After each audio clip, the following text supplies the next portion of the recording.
Alors Gilles, dans la brume avec Romain Duris, t'as aimé? Écoute, j'ai passé un moment plutôt agréable devant ce film de science-fiction à la française de Daniel Roby. C'était l'un des réalisateurs de la série Versailles. Ah d'accord. Voilà, plutôt agréable, et toi?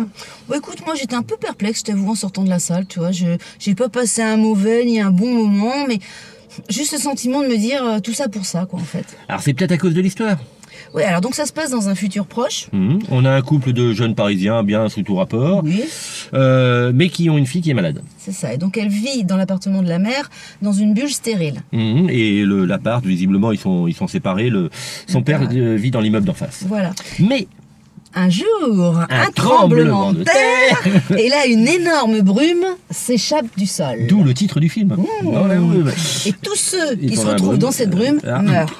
Donc eux, le couple réussit à monter sur les toits. Et puis la fille, l'ado, dans sa bulle, elle est protégée. Voilà. Et donc on n'a rien spoilé. Hein. Non, c'est dans la bande-annonce. Et l'intrigue, ça va être, est-ce qu'ils vont réussir à sauver leur fille? Est-ce qu'ils vont réussir à se sauver? Eh ben, c'était long. Comment tu vas? Ça va. Tout ça, donc... Alors, les points positifs pour toi alors, puisque t'as bien aimé visiblement. Bah écoute, je trouve qu'il y a de l'action, je trouve que c'est plutôt bien tenu, j'ai pas regardé ma montre, j'étais plutôt embarqué par l'histoire, et puis je mettrais une forme d'esthétique. Ah oui, alors donc je rebondis là-dessus. Moi, effectivement, c'est le point positif, les décors. J'aime bien quand tu rebondis. Ouais. C'est très très bien reconstitué. On s'y croit vraiment dans Paris, sous la brume.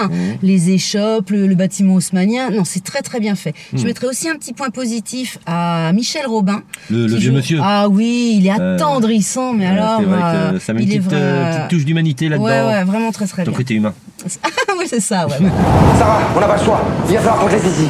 Quoi? Non, mais dans sa bulle, elle est protégée. Maman! Non, on peut pas la laisser là! Anna, si on reste ici, on va mourir. Bon, alors, ceci dit, j'ai l'impression que les bémols prennent le dessus quand même. Bah, en fait, pour moi, le gros bémol, c'est quand même le scénario. Tu vois, je trouve que ça pêche un peu. Quand je disais tout ça pour ça, c'est-à-dire que ça manque d'explication, tu vois, d'approfondissement. Donc tu sors un peu frustré de la salle.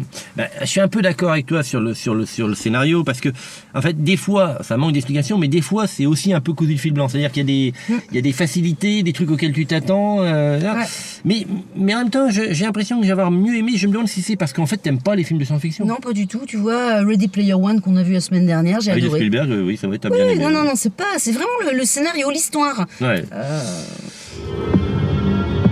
Il y en a partout.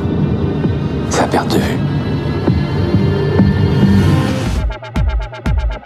Bon, alors, résultat des courses, moi, en termes de notes, je crois que je vais mettre allez, on va dire un 3,5.